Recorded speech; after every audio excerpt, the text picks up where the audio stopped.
Favoriser le passage de l'informel au formel, conformément à l'action mise en place par le gouvernement de la République, épicentre de cette rencontre.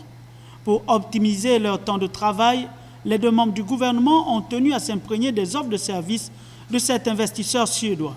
Optimiser la collecte des recettes, mais également d'améliorer la traçabilité de nos commerçants, d'améliorer la traçabilité du paiement des assurances, collecter les cotisations sociales de ces opérateurs, cotiser et puis effectivement mettre en place un numéro d'identifiant unique qui permettra de collecter à la fois les recettes fiscales, notamment la taxe sur la valeur ajoutée et bien d'autres, et les cotisations sociales, puisque la mesure aura pour effet de pouvoir offrir à ces commerçants l'accès à la CNSS, l'accès au service de la CNAMGS, l'accès au service du ministre des PME, du ministère des PME en ce qui concerne la formation, l'accès au crédit.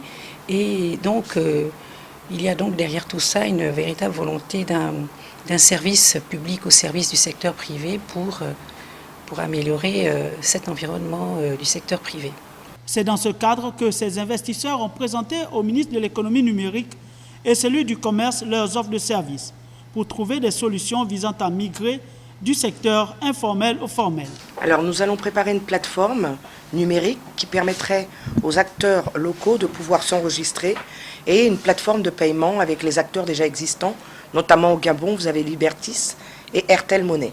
Alors aujourd'hui, dans les pays africains, le secteur informel a une très très grande place. C'est au moins la moitié du budget qui n'est pas déclaré.